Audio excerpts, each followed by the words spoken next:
Well, Tom, we're going to have to take on entitlements, and I think we've got to do it quickly. We're going to have a lot of work to do, so I can't guarantee that we're going to do it in the next 2 years, but I'd like to do it in my first term as president. But I think it's important to understand we're not going to solve Social Security and Medicare unless we understand the rest of our tax policies. And, Senator McCain, I think, the straight talk expressed loss of wheel on that one.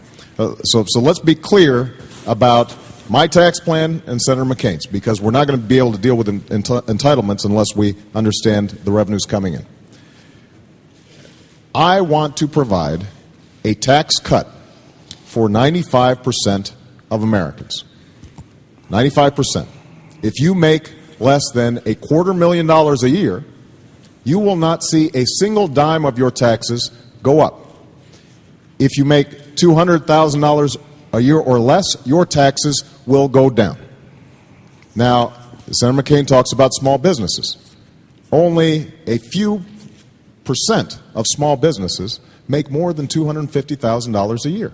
So the vast majority of small businesses would get a tax cut under my plan.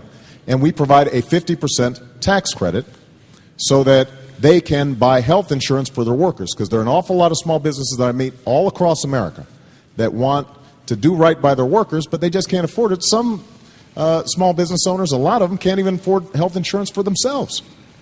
Now, in contrast, Senator McCain wants to give a $300 billion tax cut, to 200 of it to the largest corporations, and 100,000 of it, 100 billion of it, going to people like CEOs on Wall Street.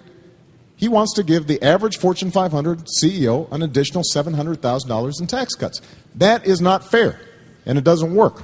Now, if we get our tax policies right so that they're good for the middle class, if we reverse the policies of the last 8 years that got us into this fix in the first place and that Senator McCain supported, then we are going to be in a position to deal with Social Security and deal with Medicare, because we will have a health care plan that actually works for you, reduces spending and costs over the long term, and Social Security that is stable and solvent for all Americans and not just some. Senator McCain, 2 years for reform of entitlement programs. I'll answer the question.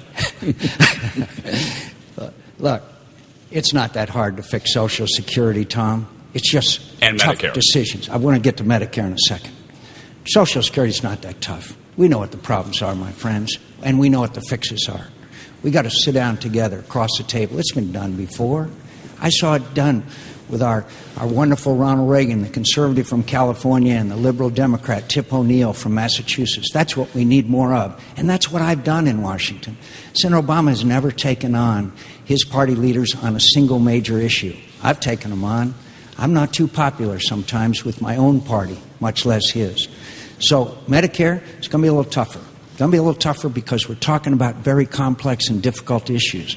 My friends, what we have to do with Medicare is have a commission, have the smartest people in America come together, come up with recommendations, and then, like the base closing commission idea we had, then we should have Congress vote up or down.